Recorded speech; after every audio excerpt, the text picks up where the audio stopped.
Good morning, student of class 11th. I hope you are well at home and you are doing well.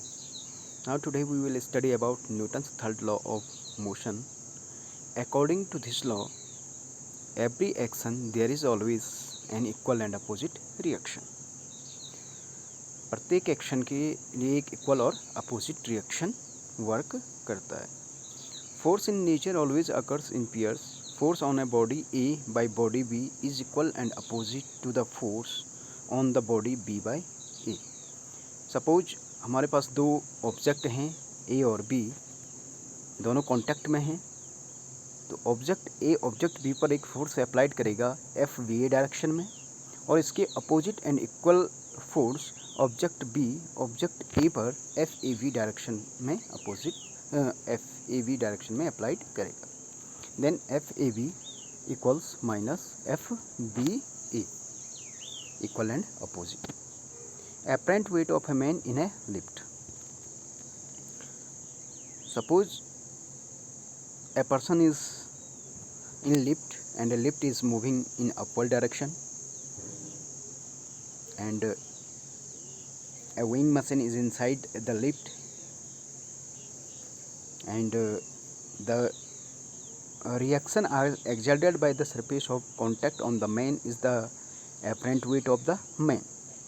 And now we consider how R is related to mg in the different condition. The first condition, when the lift is moving in upward direction.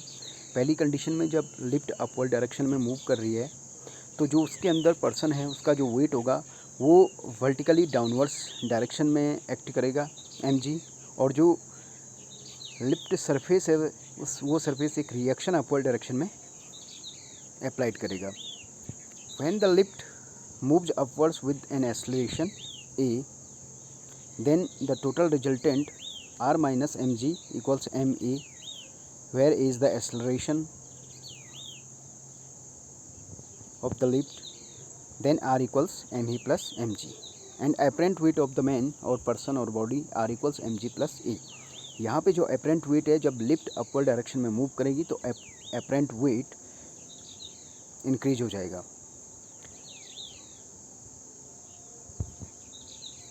Second condition, when the lift moves downwards with acceleration a, net downward force on the man is mg minus r equals ma, and apparent weight r equals m into g minus e. इस condition में जब lift downwards acceleration ए से move करेगी तो इस condition में जो apparent weight होगा मैन का वो r equals m into g minus e होगा. So when a lift accelerates downwards, the apparent weight of the man inside it decreases. And now third condition, when the lift is at rest or moving with uniform velocity downwards or upwards. जब lift एक जो है uniform velocity से upward direction में और downward direction में move करती है, या उसका एक्सेलरेशन जीरो है, एक्सेलरेशन ए इक्वल्स जीरो इस कंडीशन में you know. So the net force on the man will be r minus mg equals m into g, r equals mg. इस कंडीशन में जो apparent weight होगा वो पर्सन का वो या बॉडी का एक्चुअल वेट होगा. Next condition, when the lift falls freely under gravity if the supporting cable of the lift break.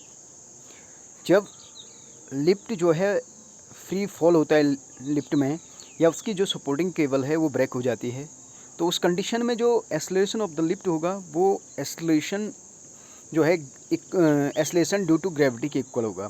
Means we can consider A equals G, and net downward force on the man will be R M G minus G, R equals zero.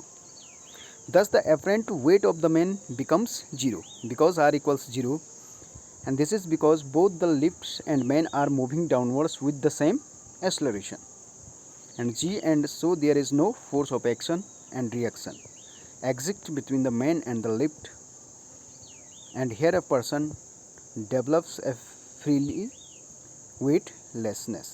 इस condition में जो person है lift के अंदर वो अपने wait को महसूस ही नहीं करेगा बिकॉज r इक्वल्स ज़ीरो.